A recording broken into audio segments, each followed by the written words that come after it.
आज एक बात कहनी है आपसे, आप सबसे जो यूपीएससी की सिविल सेवा तैयारी कर रहे होंगे उनसे।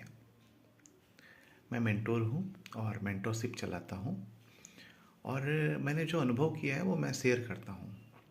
दरअसल क्या है कि आज कई अभ्यर्थी को मैं देखता हूँ तो वो अपने आप को, सर मैं गरीब हूँ, सर मेरा ये है, सर मेरी ये दिक्कतें हैं। मैं एक बात कहना चाहता हूँ, आप जिस सेवा के लिए जा रहे हो देश की सर्वोच्च सेवा है। देश की सर्वोच्च सेवा है जिसमें आप डीएम बनते हो, एक जिले के अधिकारी बनते हो।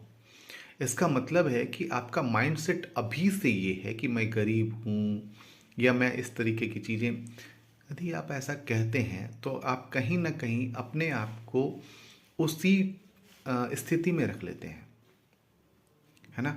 तो पहला ये कहना बंद कर दीजिए, आप यूपीएससी की तैयारी कर रहे हैं तो ये कहना बंद कर दीजिए कि मैं गरीब हूँ, पहली बात। दूसरी बात, आप आर्थिक स्थिति से कमज़ोर हो सकते हैं। मैं ये नहीं कह रहा कि आपकी आर्थिक स्थिति बहुत अच्छी होगी तभी आप कर पाएंगे, ऐसा नहीं। लेकिन हाँ, एक आर्थिक स्थिति इतनी होनी चाहिए कि आपको तैयारी के लिए कम से कम साल भर का समय बिना किसी बहुत मेहनत के मतलब मिल जाए, तो आप ठीक ठाक तैयारी कर पाएंगे। ठीक है। और सबसे बड़ी बात जो गलती करते हैं बच्चे, वो क्या करते हैं, बेसिक नहीं पढ़ते हैं। बेसिक मेरा मतलब है एनसीईआरटी। दो चीज़ें रामबाण है, एकदम ध्यान रखिएगा, एनसीईआरटी और द हिंदू। इन दोनों को आपको पढ़ना ही पढ़ना है। यदि आप नहीं पढ़ेंगे तो विश्वास करिए, आप व्यवहारिक समझ, जो क्या चल रहा है क्या नहीं चल रहा है, समाज में क्या बदलाव आ रहे हैं, किस तरीके की चीज़ें हो रही हैं अंतर्राष्ट्रीय स्तर पे, राष्ट्रीय स्तर पे क्या बदल रहा है, ये आप नहीं समझ पाएंगे। तो इन दोनों चीज़ों को तो आपको पढ़ना ही पढ़ना है। वो एक तरीके से गीता है, बाइबिल है, जो भी कह लीजिए। यूपीएससी के लिए ये दोनों चीज़ें तो आपको अनिवार्यता पढ़नी पड़ेगी।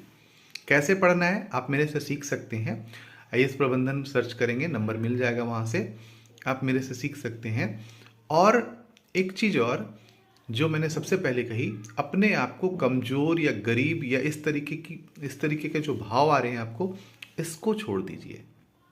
देन आप तैयारी करिए, अच्छे से तैयारी करिए। शुभकामनाएं हैं। 25 मई को एग्ज़ाम है और आप अच्छे से एग्ज़ाम दीजिए।